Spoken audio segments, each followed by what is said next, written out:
Good evening and welcome to big debate. ఇవాల్టి big debate లో మనం ఇవాళ తెలంగాణ అసెంబ్లీలో వేడిగా జరిగినటువంటి చర్చలకు సంబంధించి, అలాగే పాలకపక్షం విపక్షం ఒకరిపై ఒకరు వేసుకున్న సెటైర్లు కానీ, విమర్శలు కానీ, ఒకళ్ళనొకళ్ళు చేసుకున్న విమర్శలు కానీ, ఇవన్నీ కూడా వాటికి సంబంధించి ఇవాళ మనం బిగ్ డిబేట్ లో చర్చిద్దాం. అయితే మనతో పాటు చర్చలో పాల్గొనడానికి దేవి ప్రసాద్ గారు, బీఆర్ఎస్ సీనియర్ నాయకులు మనతో పాటు ప్రస్తుతం లైవ్ లో సిద్ధంగా ఉన్నారు. మరి కాసేపట్లో డాక్టర్ అద్దంకి దయాకర్ గారు అండ్ ప్రకాష్ రెడ్డి గారు బీజేపీ నుంచి, వీరిద్దరు కూడా మనతో జాయిన్ అవుతారు.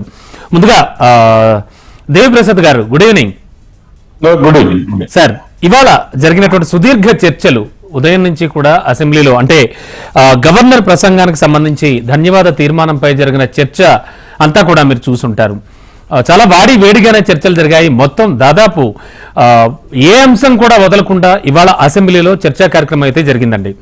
ఏమనిపిస్తుంది సార్ టోటల్ గా? మొత్తం అంతా చూసుంటారు మీరు. ప్రస్తుతానికి ఇంకా సీఎం రేవంత్ రెడ్డి మండలిలో ప్రస్తుతానికి ఇంకా ఆయన ప్రసంగిస్తూ ఉన్నారు. అయితే ఇప్పుడు ఇవాళ జరిగిన చర్చలకు సంబంధించి, అలాగే ఒకళ్ళపై ఒకళ్ళు దుమ్మెత్తి పోసుకోవడం కానీ, అండ్ ఒకళ్ళనొకళ్ళు విమర్శించుకోవడం కానీ, మీ టైంలో మీరు చేసింది అది, మా టైంలో మేము చేసింది ఇది అంటూ కూడా అనుకోవడం, ఇవన్నీ టోటల్ గా ఎలా చూస్తారు ప్రసాద్ గారు? గుడ్ ఈవినింగ్ రమణ గారు, అక్కడ ఉన్నటువంటి పెద్దలకు, అద్దంకి దయాకర్ కు, ప్రకాష్ రెడ్డి గారికి, వీక్షకులకు గుడ్ ఈవినింగ్. వస్తారు సార్. గవర్నర్ కి ధన్యవాదాలు తెలిపేటువంటి తీర్మానం ఇది. ప్రభుత్వానికి సంబంధించినటువంటి పనితనం కంటే కూడా, ఎందుకంటే ప్రభుత్వం వచ్చి ఒక 10 రోజులు అయింది కాబట్టి మేజర్ గా గవర్నర్ ధన్యవాద తీర్మానంలో ఉండాల్సినటువంటి స్పష్టత లేదని నిన్నటి నుంచి కూడా గవర్నర్ తీర్మానం మీద మేము అనేక రకాలుగా స్పందించినటువంటి విషయం మీకు తెలుసు. గవర్నర్ గారి ప్రసంగంలో తెలంగాణ ప్రభుత్వం గత 9.5 ఏళ్లుగా పనిచేసింది.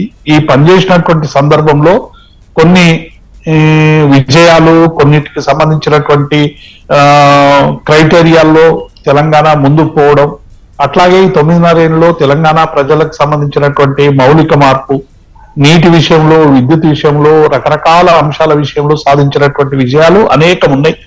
అవే గతంలో తమిళసై గారు శాసనసభలో అనేక సందర్భాల్లో మాట్లాడినటువంటి విషయం తెలుసు.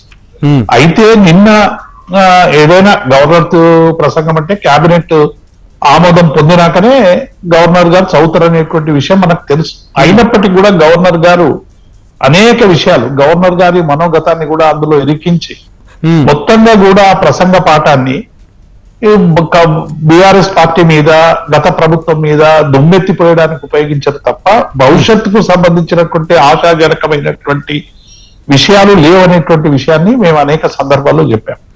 కాబట్టి డెఫినెట్ గా ఇందులో కొన్ని అంశాలు లేవు. ఉదాహరణకి రైతులకు సంబంధించినటువంటి 500 బోనస్ కు సంబంధించి లేదు, రుణమాఫీకి సంబంధించిన క్లారిటీ లేదు, రైతు బంధుకు సంబంధించినటువంటి విషయాలు లేవు. కాంగ్రెస్ పార్టీ చెప్పినటువంటి అనేక అంశాల మీద క్లారిటీ ఉంటది. డెఫినెట్ గా ఇప్పుడే ఇవ్వాలి, వెంటనే అనేటువంటి డిమాండ్ కాకుండా ప్రభుత్వం వచ్చిన తర్వాత ఒక స్పష్టమైన, ప్రభుత్వం చాలా సందర్భాల్లో అప్పుడు ఉన్నటువంటి రేవంత్ రెడ్డి గారు చెప్పింది ఏంటంటే, మేము ఎకనామిక్ క్రైసిస్ లో ఉంది, మొత్తం దివాలా తీసిర్రు, అప్పుల్లో ఉంది రాష్ట్రం, అనేక వ్యవస్థలు దివాలా తీసినాయి అని చెప్తూనే ఈ హామీలన్నీ కూడా ఇచ్చింది. అవును, అంటే అప్పటికే ఇప్పుడు ఉన్నటువంటి ఆర్థిక స్థితి మీద ఒక స్పష్టమైనటువంటి చూచాయ అవగాహన, అంటే కరెక్ట్ ఫిగర్స్ కు సంబంధించిన అవగాహన లేకపోయినప్పటికీ కూడా ఒక స్థూలమైనటువంటి అవగాహన ఉన్న తర్వాతనే ఈ హామీలన్నీ కూడా ఇచ్చినటువంటి విషయం మనకు తెలుసు. కాబట్టి ఈ హామీలు అమలు చేయడానికి పెట్టాల్సినటువంటి దృష్టి కంటే కూడా గత ప్రభుత్వానికి సంబంధించినటువంటి అంశాల మీదనే ప్రధానమైనటువంటి దృష్టి పెట్టి బురద చల్లేటువంటి ప్రయత్నం చేసి, రెండవది తెలంగాణకి నిన్నే రేవంత్ రెడ్డి గారు అధికారంలోకి వచ్చినప్పుడే విముక్తి జరిగింది, స్వేచ్ఛ వచ్చింది, సమానత్వం వచ్చింది, సౌభ్రాతృత్వం వచ్చింది అనేటువంటి విషయాలు మాట్లాడుతూ ఉన్నారు. డెఫినెట్ గా మా ప్రభుత్వంలో ఇయ్యనేటువంటి స్వేచ్ఛ, ఇయ్యలేనటువంటి సమానత్వం మీరు ఇస్తారని చెప్తే ఎవరు కూడా ఆబ్జెక్షన్ చేయరు, సంతోషిస్తారు, స్వాగతిస్తారు.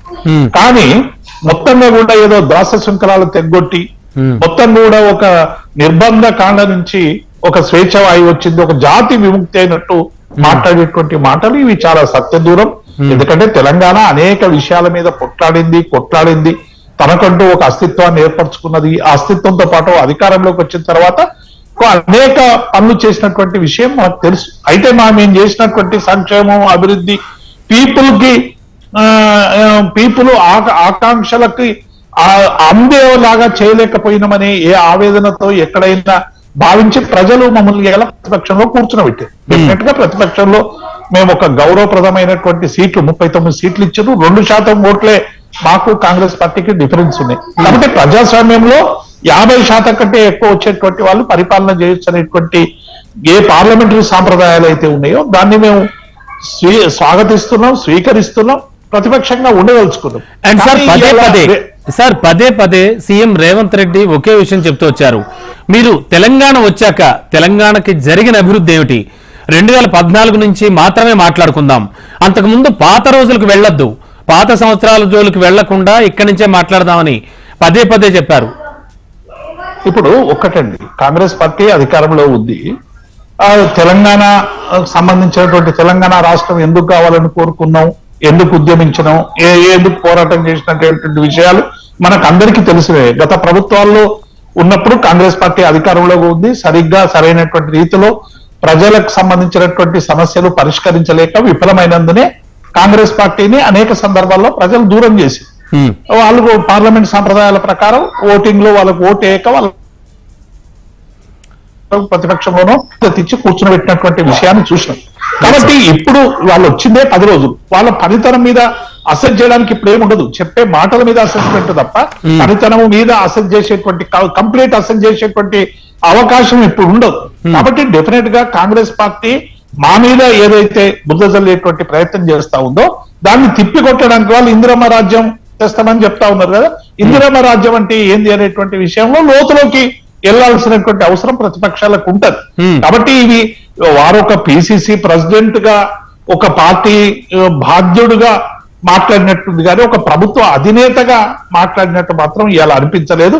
కేవలం అన్ని ఆరోపణలు, అసత్య ఆరోపణలు వాళ్ళు ఏమైపోయిందంటే ఎన్నికల్లో చేసేటువంటి ప్రసంగంలాగా కనబడ్డాయి.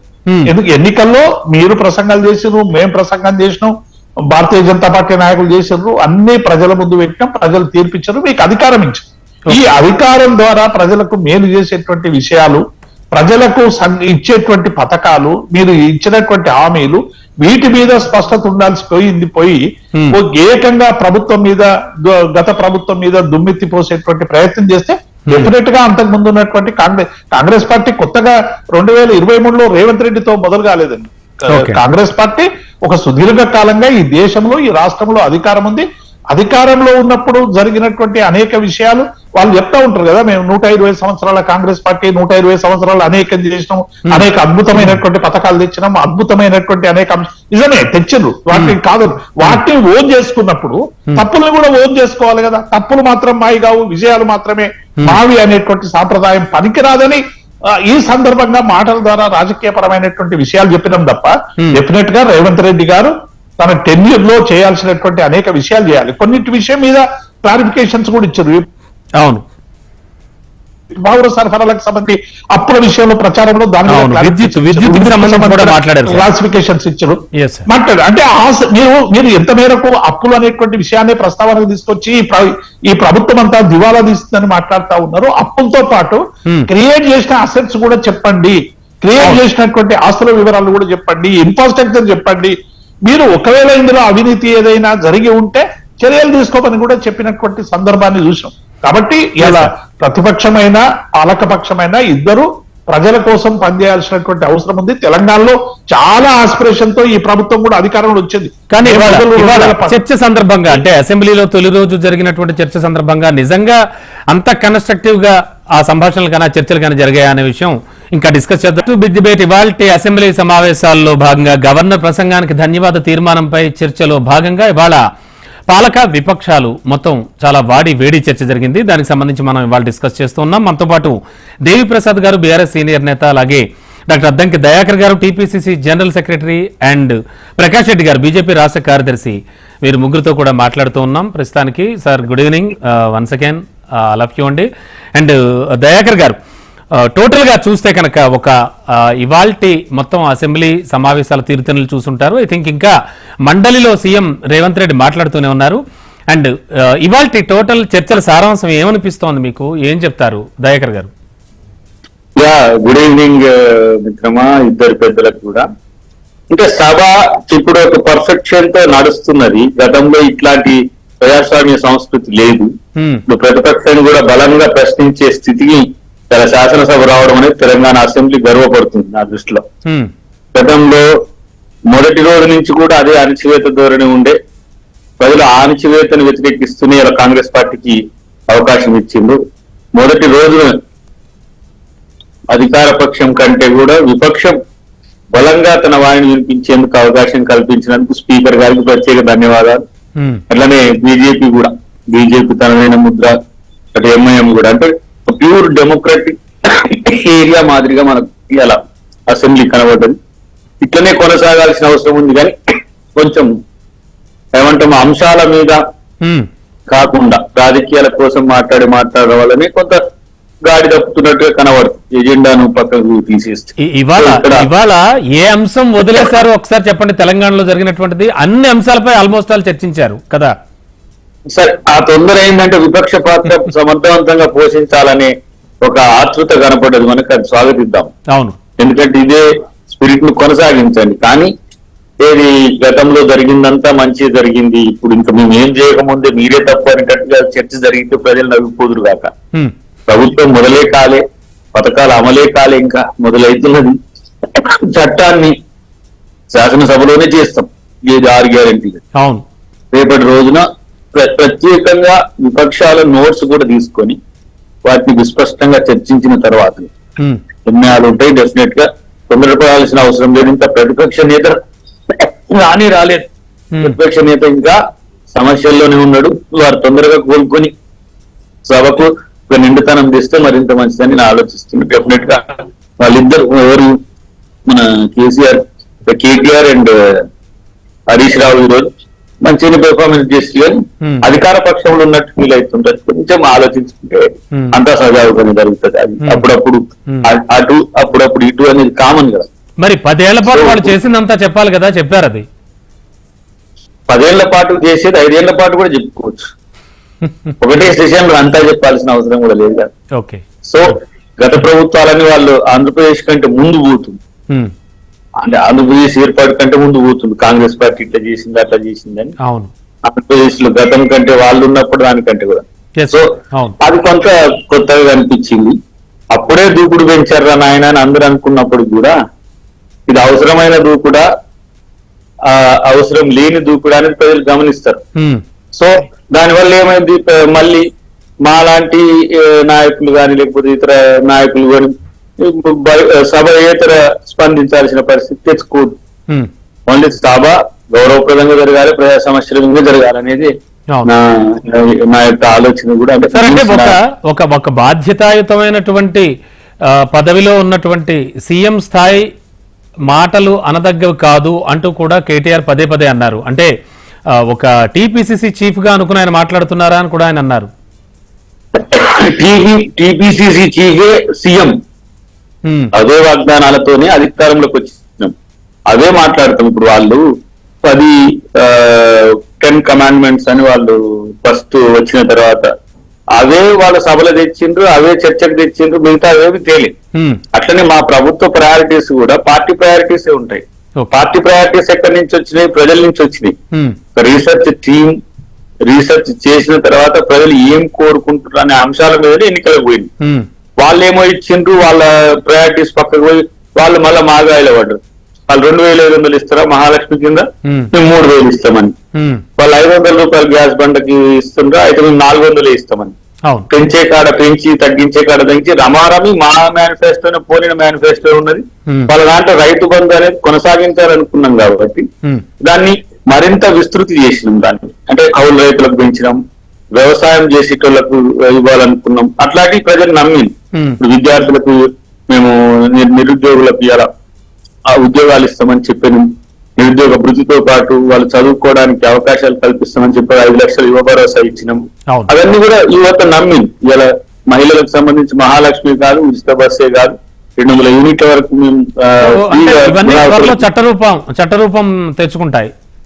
అది మేము మొదటి సంతకం ఏమో, ఫైల్ ఏమో అది, యాక్ట్ ఏమో హౌస్ లో జరుగుతుంది. హౌస్ లో జరిగేదాన్ని వాళ్ళు బయట మీరు చట్టం చేయలేదు ఇంకా కాలేదు. చట్టం అమలు కాకముందే 2 అంశాలకు సంబంధించిన అంశంలో క్లియర్ గా మ్యాండేట్ ఇచ్చినాం. దాని మీద వాళ్ళు కూడా వ్యతిరేకించలే. సో రేపు 4 అది ఆర్థిక బడ్జెట్ మీద ఉంటది కాబట్టి వాటిని వాళ్ళతో చర్చించే నిర్ణయం తీసుకుంటాం. అవును. సో ఈ 2 అంశాల్లో వాళ్ళు కొంచెం తొందరపడ్డా ఏం నష్టమేం లేదు లేండి. ఎందుకంటే కొంచెం అధికారం పోయిందనే దాన్ని కాకుండా మేము కూడా గట్టిగా ఉన్నామని చెప్పడానికి ఒక ప్రయత్నం జరిగింది. దాన్ని కూడా మేము వ్యతిరేకించాం. Sir sure. Sir Prakash Reddy garu, మీ వాళ్ళు కూడా చాలా గట్టిగానే వాణి వినిపించారు, ఇవాళ చాలా సమస్యలపై స్పందించారు. అండ్ అఫ్ కోర్స్ మీ సంఖ్య కూడా పెరిగింది కాబట్టి కాస్త బలంగానే వాణి వినబడుతోంది. ఏమనిపించింది ఇవాళ టోటల్ చర్చల్లో? సార్ నేను ముందు పెద్దలందరికీ నమస్కారం. నేను నిన్న రాష్ట్రపతి ఉపన్యాసాలు ముందు టిఆర్ఎస్ పార్టీ విషయం బీఆర్ఎస్ పార్టీ విషయం మాట్లాడేది. నా రాష్ట్రపతి ఉపన్యాసాన్ని నేను మొత్తం అసలు governor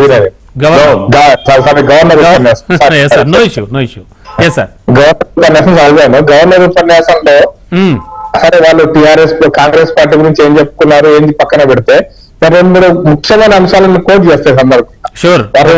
I think 6th item కింద తెలంగాణలో 1200 మంది ఉద్యమకారుల ఆత్మాహుతి తర్వాత 19 ఉద్యమంతో అందరు ప్రజల ఏకంగా అయినటువంటి పోరాటంతో తెలంగాణ వచ్చింది అన్నారు. గుడ్.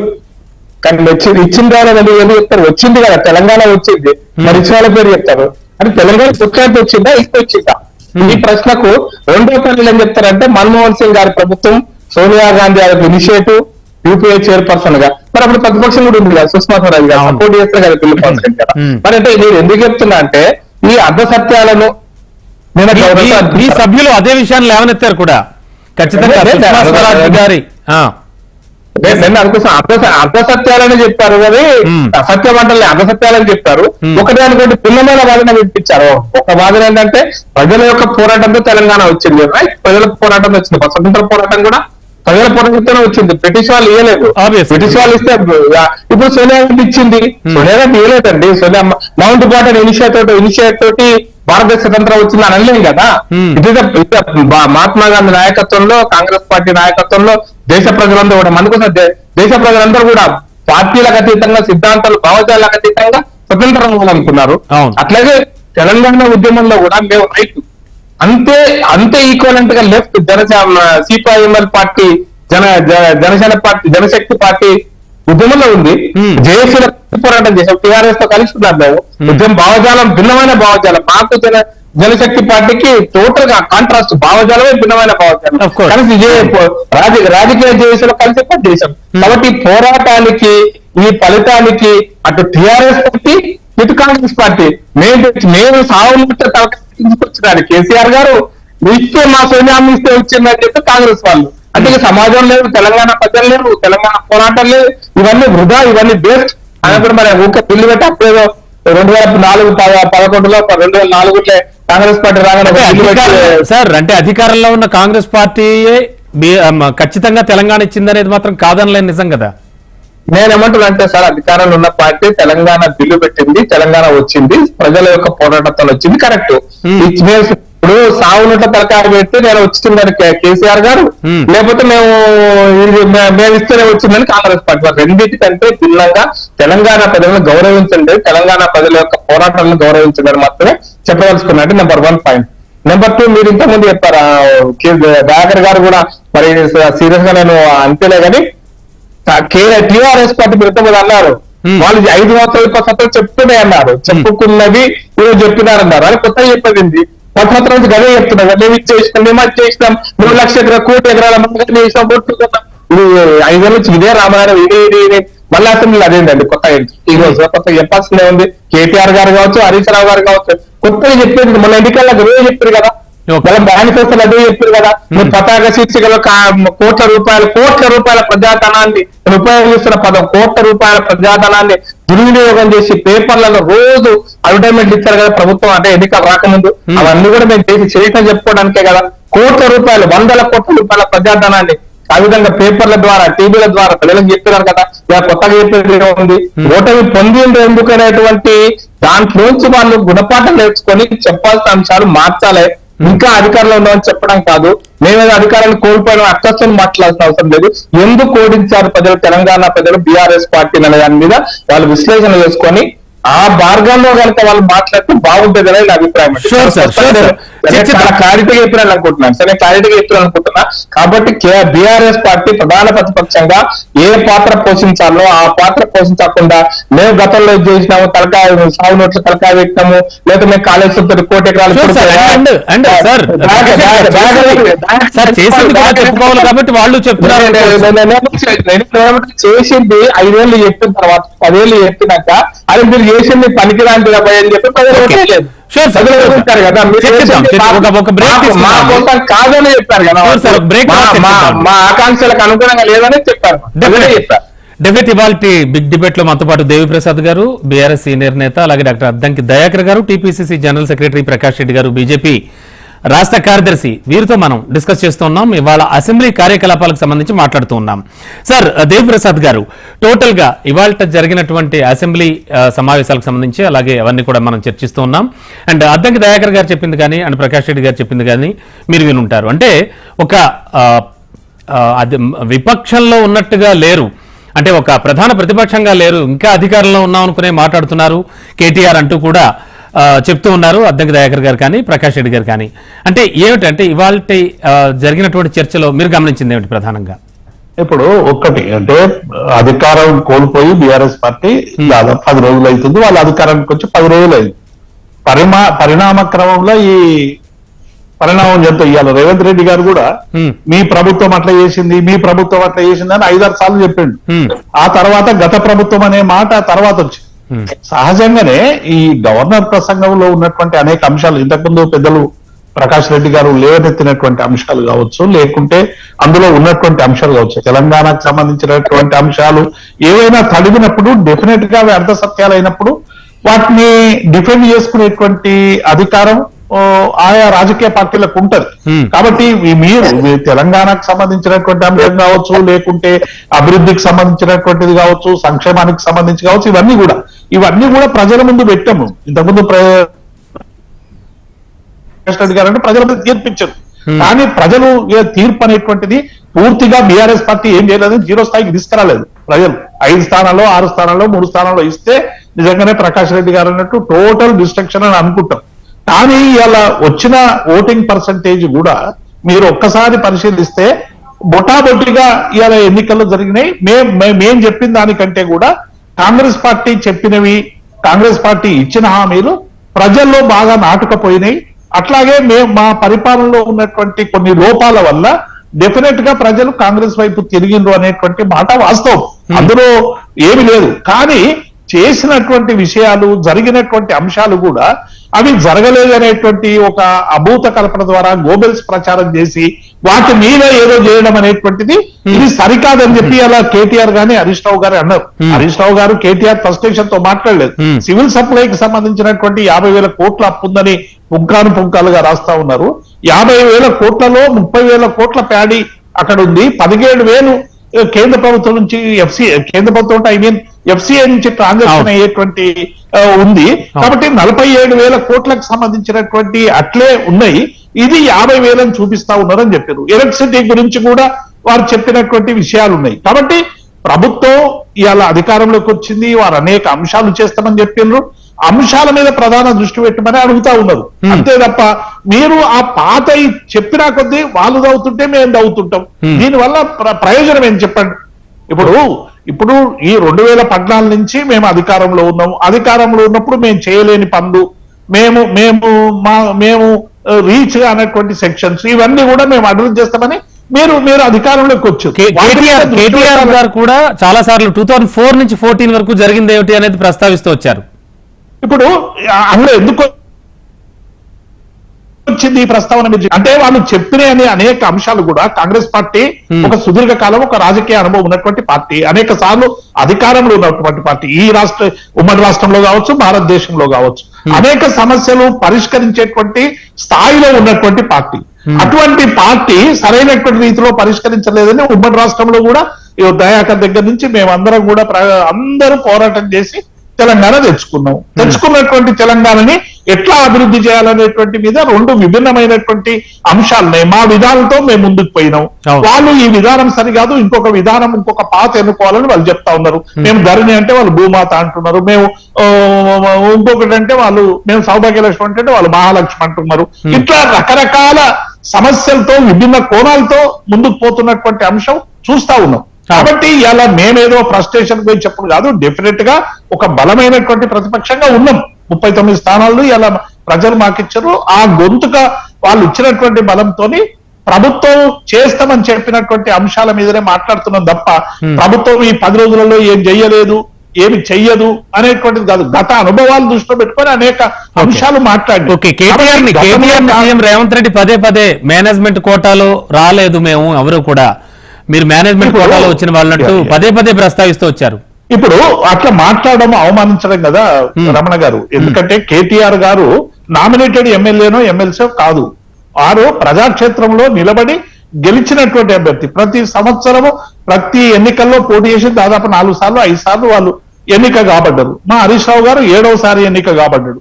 మేనేజ్మెంట్ కోటా ఉంటే బలవంతంగా లోకేష్ లాగా మేమన్నా నామినేట్ చేసి ఎమ్మెల్సీగా పెట్టి ఏమన్నా నాయకుని చేసినామా? మా కేటీఆర్ మీరు ప్రజలు ఎన్నుకున్న సీఎం కాదు, కవర్లో ఢిల్లీ నుంచి కవర్లో అంటే ఇప్పుడు ఎట్లా ఉంటదంటే కేటీఆర్ అన్నమాట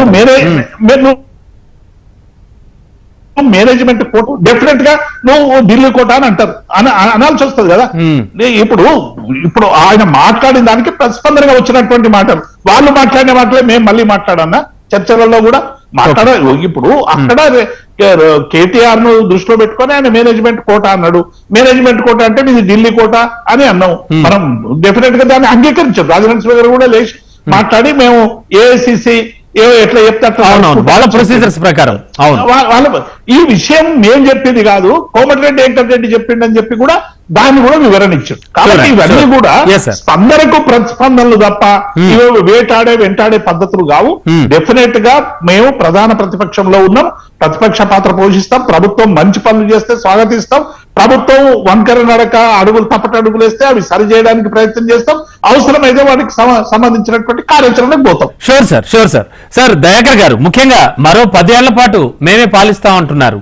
అండ్ ఇంకా చాలా విషయాలు చర్చకొచ్చాయి ఇవాళ. ఆల్మోస్ట్ ఆల్ అన్ని విషయాలు కూడా టచ్ చేశారు ఇవాళ. అండ్ బుధవారం వరకు నిరవధికంగా వాయిదా వేశారు సభని. సో ఇవాళ మాట్లాడినటువంటి వాళ్ళ చర్చలకు సంబంధించి కూడా చాలా కీలకమైన విషయాలు మనం చూసాం.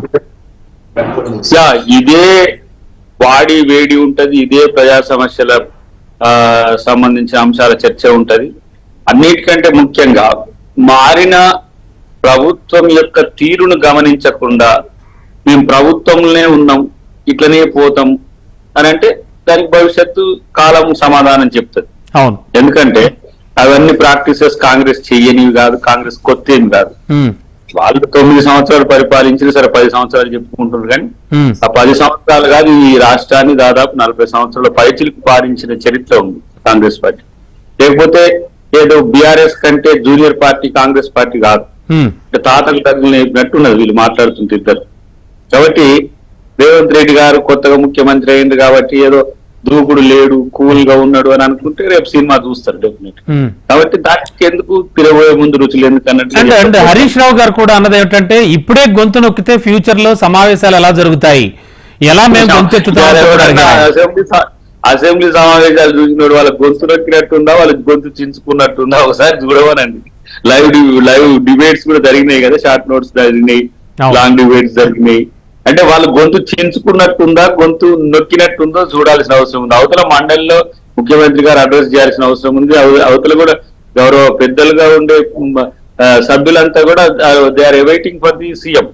సో అలాంటి సందర్భంలో అసందర్భ చర్చ పెట్టడము, ప్రతిగా సభా మర్యాదలకు డిఫరెంట్ గా ముఖ్యమంత్రి గారు మాట్లాడుతున్నప్పుడు, సభానాయకుడు మాట్లాడుతున్నప్పుడు కూల్ గా ఉండాల్సింది, అదేదో అరుచుకోవడము, అదేదో చేయడం, మళ్ళీ కల్చర్ తెచ్చుకున్నదాన్ని. అది ఇప్పుడు ఆడ 39 అయితే 65 ఉంటది కదా లెక్క. మరి మా వాళ్ళు అట్లా చేసిండ్రా, మీ విజువల్స్ లో చూడండి, కూల్ గా కామ్ గా ఏదో పాపం ఫ్రస్ట్రేషన్ లో ఉండుండొచ్చు వాళ్ళు మొత్తుకుంటాం, లేకపోతే ఇంటికాడ ప్రిపేర్ అయ్యి వచ్చిందేమో మన ఇద్దరం మాట్లాడదామని బావబావమారి అనుకుని మీరు మాత్రం మాట్లాడేటప్పుడు సప్పట్లు అంటే అనుకున్నారేమో. కానీ అదంతా కూడా అది సభ గౌరవాన్ని పెంచదు. అది రేవంత్ రెడ్డి గారి కంటే ఎక్కువ గట్టిగా మాట్లాడగలరా, మాట్లాడిన వాళ్ళ ఆ నోర్లు మూసే కదా ఇక్కడ వచ్చింది. కాబట్టి ఇది పోతా ఉంటే మనకు కొంత అగౌరవం సమాజం చూస్తుంది కదా. ముఖ్యమంత్రిగా మారినప్పుడు మారుతూ ఒక కల్చర్ ను మేము ఎవాల్వ్ చేయాలనుకుంటున్నాం. అందరిలోనే అవేర్నెస్ వచ్చింది, అందరూ ఖచ్చితంగా చూస్తున్నారు ఇవన్నీ. ఇప్పుడు ఏంటంటే సహజ సిద్ధానికి భిన్నంగా దయాకర్ మాట్లాడుతున్నారు, మా ప్రకాష్ రెడ్డి గారే అంటున్నారు. ఎందుకంటే మేము ఇప్పుడు విద్వేషాల బజార్లో ప్రేమ కొట్టును పెట్టినాం. రండి, ప్రేమించండి, ప్రేమను పొందండి, ప్రేమను తీసుకోండి. లేదంటే మీరు ప్రేమించబడరు, మీరు విద్వేష చరిత్రలో ఉంటారు, ఏది కావాలో చూసుకోండి. కాబట్టి ఇప్పుడు ఎప్పుడు ఫ్రస్ట్రేషన్ ఉన్నది వాళ్ళకి. కాబట్టి మేము పెద్దగా దాని మీద ముందు చాలా సమస్యల మీద వాళ్ళు కొట్లాడాల్సిన అవసరం ఉంది. ఆ ఎనర్జీని దాచుకోమనండి. చాలా సమస్యల మీద వాళ్ళు ప్రశ్నించాల్సిన అవసరం ఉంటుంది, దాన్ని దాచుకోమనండి. ఇంకా మిగతా సభ్యులకు కూడా ఒక 5 మందిని మాట్లాడినామనండి. ఎందుకు మా రేవంత్ రెడ్డి గారు అన్నట్టు మేనేజ్మెంట్ కోటానే ఎందుకు, వాళ్ళిద్దరు ఎందుకు, కడియం శ్రీహరి గారిని మాట్లాడిపోయామనండి. ఇంకా కొంతమంది సీనియర్ పోచారం శ్రీనివాస్ రెడ్డి గారు సభా హక్కులకు, సభా గౌరవానికి సంబంధించి వారు గత 5 సంవత్సరాలుగా వారికి అనుభవం ఉంది. అట్లాంటి వాళ్ళు మాట్లాడి కాబట్టి ఏదో సభ అంటే మాదే, ముఖ్యమంత్రి ఎవరైతే సభ మాదే, ఎవరు మేమే కాదు. దయాకర్ గారు ఒకానొక సందర్భంలో విద్యుత్కు సంబంధించి కేటీఆర్ కొన్ని క్యాలిక్యులేషన్స్ తో సహా, అంటే ఫిగర్స్ తో సహా ఆయన కొన్ని చెప్పడం జరిగింది. అండ్ దానికి ఎగ్జాక్ట్లీ ఆపోజిట్ గా సీఎం రేవంత్ గారు కూడా మొత్తం ఆయన కూడా లిస్ట్ అవ్వడం మొదలు పెట్టారు. అండ్ మోరోవర్ రైతుల ఆత్మహత్యల్లో తెలంగాణ 2వ స్థానంలో కూడా ఉంది అని సీఎం రేవంత్ చెప్పుకొచ్చారు. అంటే ఎందుకు ఇంత గ్రేట్ డిఫరెన్సెస్ ఎందుకు కనిపిస్తున్నాయి? ఇప్పుడు ప్రభాకర్ రావు గారు వస్తే కరెంట్ లెక్కలు తెలిసేది, ఆయన రాజీనామా పోయి సీఎం అనుకుంటే చేసిపోయింది. రావయ్య గారి లెక్కలు చూసుకున్నాడు, వామో నేను వచ్చేటట్టు లేదంటుండే, మరి ఎందుకు పోయిండు? అది లెక్క అంటే ఒరిజినల్. ఇప్పుడు అప్పుడున్న అధికారులే కదా ఇప్పుడు ఉన్నది. వాళ్ళు సీఎంకి ఒకటి ఇచ్చి గత సీఎంకి ఒకటి ఇచ్చిండ్రా, లేకపోతే కేటీఆర్ కి ఒకటి ఇచ్చి మన హరీష్ రావుకి ఒకటి ఇచ్చి మాకు ఒకటి ఇచ్చిండ్రా? ఇప్పుడున్న ఆథెంటిక్. అందుకనే శ్వేతపత్రం అనేది ఎప్పుడు కూడా ఉన్న పరిస్థితిని వివరిస్తుంది. ఇప్పుడు ప్రజలకు వచ్చే డౌట్స్ కూడా ఇదే కదా సార్. యాక్చువల్లీ ఇప్పుడు ఒక్కొక్కళ్ళు ఒక్కొక్క దగ్గర చెప్పి ఒక్కొక్క పొజిషన్ ఈ స్థానంలో ఉంది, ఈ సిచ్యువేషన్ లో ఉంది అని చెప్పడం అనేది అన్ని డిఫరెన్సెస్ వస్తే ఎలా? ఇప్పుడు అన్ని మీరు నేను ప్రకాష్ రెడ్డి గారు చెప్పేది ఆథెంటిక్ కాదు. గవర్నమెంట్ చెప్పేది, గవర్నమెంట్ పెద్దలుగా చెప్పేది, అది ముఖ్యమంత్రి చెప్పినా, మంత్రులు చెప్పినా, ఎమ్మెల్యేలు చెప్పినా అది ఆథెంటిక్.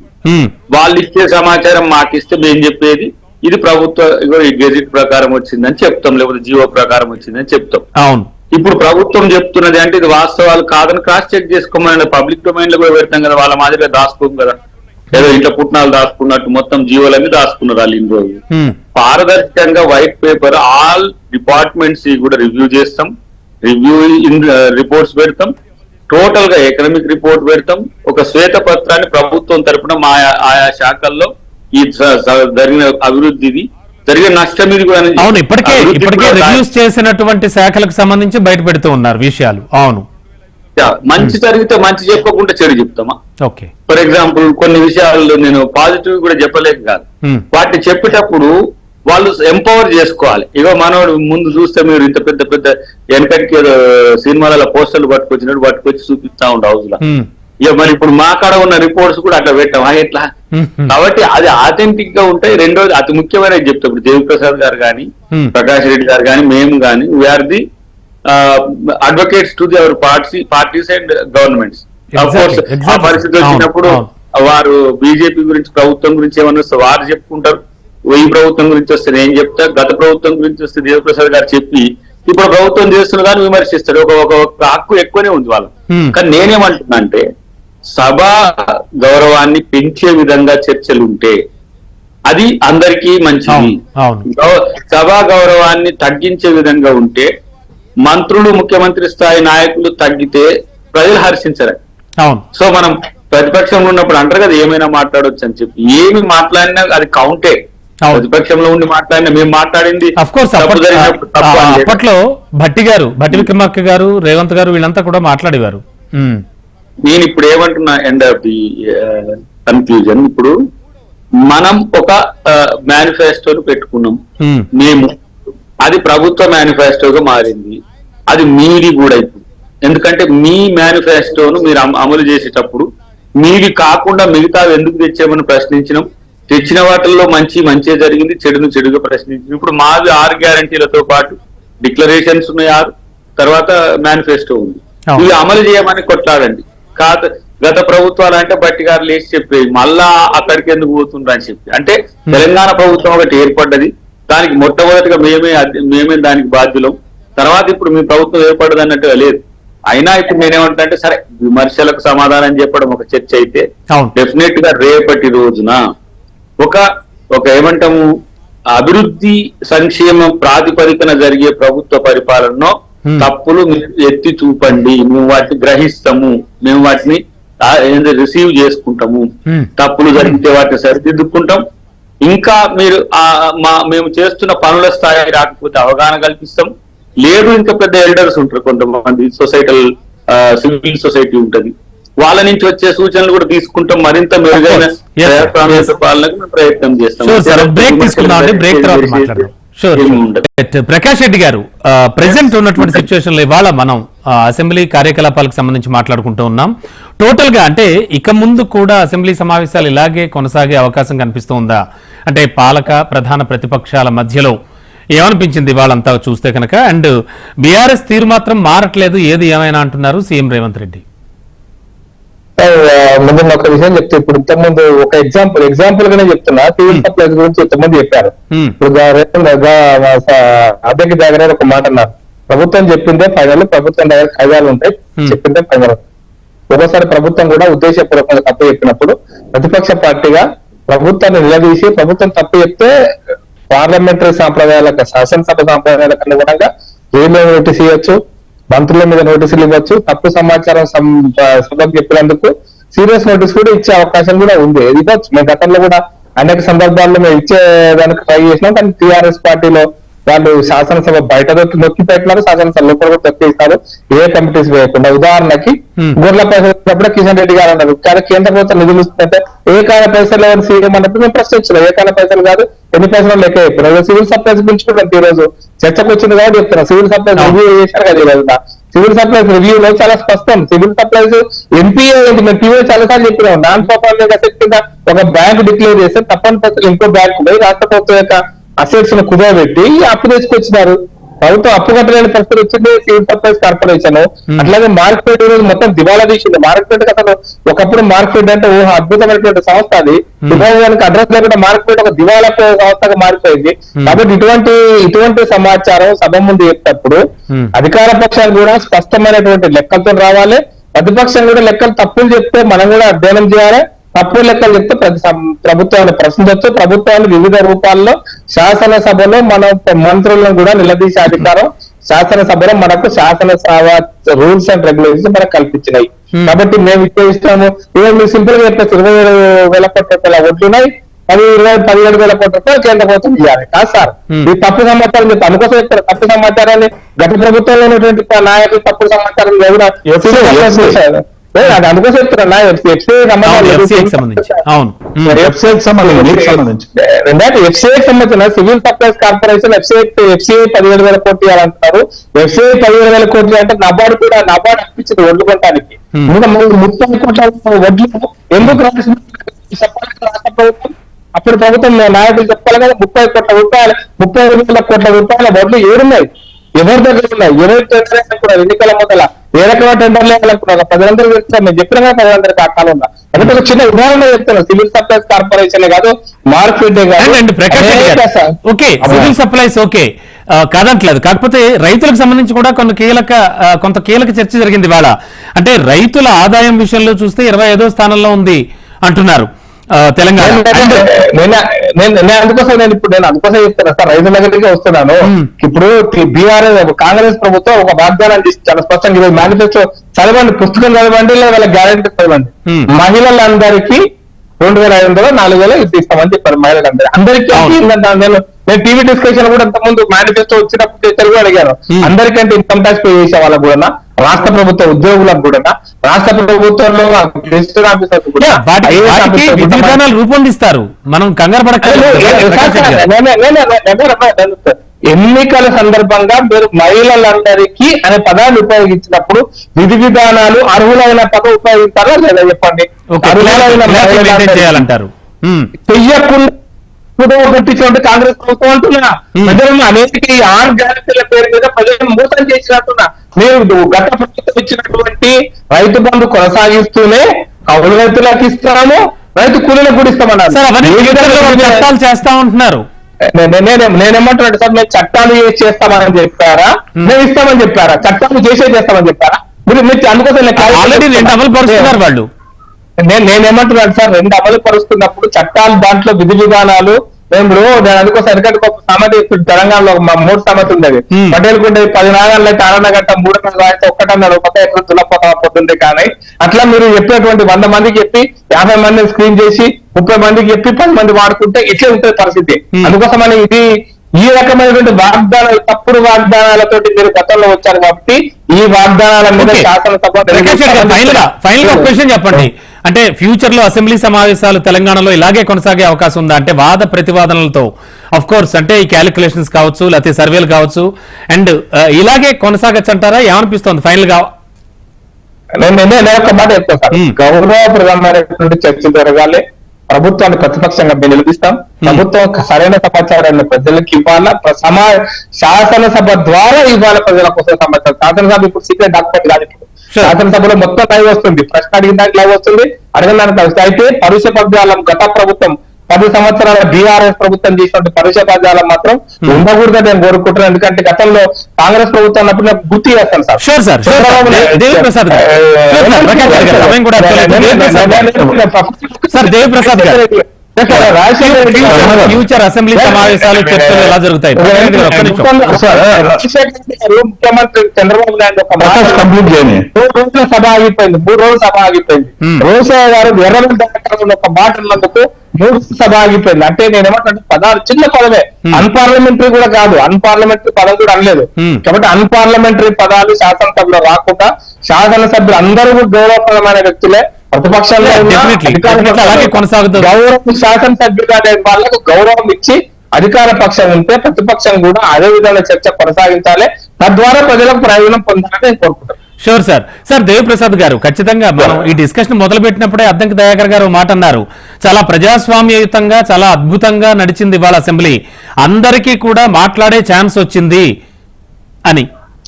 ఇప్పుడు డెఫినెట్ గా అద్దంకి దయాకర్ గారన్నా మేమన్నా డెఫినెట్ గా శాసనసభ అనేటువంటిది ప్రజల పక్షం వహించి ప్రజల సమస్యల పరిష్కారం కోసం ప్రభుత్వం పనిచేయాలి. ప్రభుత్వ సమస్యలను ప్రజల సమస్యలను ప్రభుత్వ దృష్టికి తెచ్చేటువంటి సమర్థవంతమైనటువంటి పాత్ర ప్రతిపక్షం పోషించాలి. అంటే ఒక ప్రజా గొంతుగా ప్రతిపక్షం నిలవాలి, ప్రజల సమస్యల పరిష్కార వేదికగా ప్రభుత్వం ఉండాలనేటువంటిది ఎవరైనా ప్రజాస్వామికం అందరం కూడా భావిస్తాం. కానీ జరుగుతున్నటువంటి చర్చా క్రమం చూస్తా ఉంటే ఇప్పుడు లెక్కలు అంతకుముందు ఐఏఎస్ అధికారులు ఇచ్చిన లెక్కలే మేము చదువుతాం, ఇప్పుడు ఈ ఐఏఎస్ అధికారులు ఇచ్చిన లెక్కలే వీళ్ళు చదువుతారు. వాళ్ళు అదే చెప్తారు, వాటిలో చాలా వ్యత్యాసం కనిపిస్తోంది. ఆ వ్యత్యాసం కనిపిస్తే ఎక్కడైనా థర్డ్ ఆరోపణలకే పనిచేస్తాయి తప్ప నిజమైనటువంటి ప్రభుత్వం చెప్పే లెక్కలే కదా. మొన్నటి వరకు తమలసాయి కాకతీయ మిషన్ కావచ్చు, లేకుండా మిషన్ భగీరథ కావచ్చు, ఇంకొకటి కావచ్చు ఈ రాష్ట్రంలో అద్భుతంగా. మనకి సమయం అంతా లేదు, ఒక్కసారి దయాకర్ గారి నేను ఒకటే చెప్పండి సార్. డెఫినెట్ గా ఈ శాసనసభ అనేటువంటిది భవిష్యత్తులో కావచ్చు ఇప్పుడు కూడా తెలంగాణ ప్రజల ఆకాంక్షల్ని డెఫినెట్ గా పరిపూర్తి చేసేటువంటి విధంగా పనిచేయాలని మేమందరం కూడా కోరుకుంటాం. దాంతో పాటు ప్రతిపక్షానికి గొంతు రొక్కకుండా ప్రతిపక్షానికి అవసరమైనటువంటి సమయం ఇచ్చి ప్రతిపక్ష సూచనలు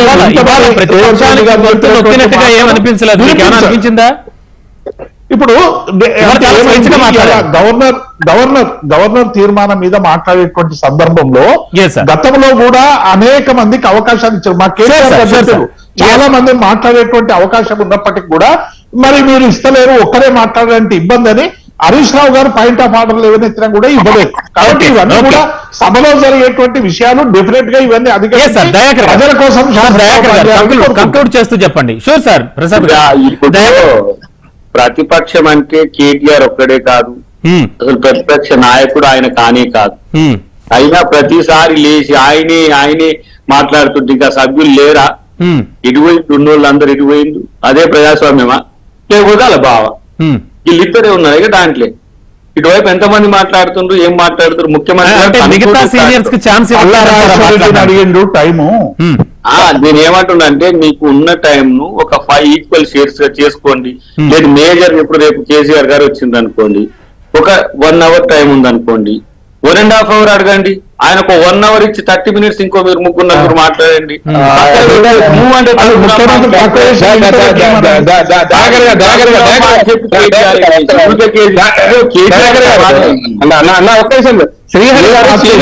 శ్రీహరి గారు సీనియర్ ఎమ్మెల్యే అండి, అత్యంత సీనియర్ ఎమ్మెల్యే కడియం శ్రీహరి గారు, అత్యంత సీనియర్ ఎమ్మెల్యే సీనియర్ మంత్రి స్పీకర్ గా పనిచేసిన పోచారం శ్రీనివాసరావు గారు. వీళ్ళంతా అడిగిపోయినారు.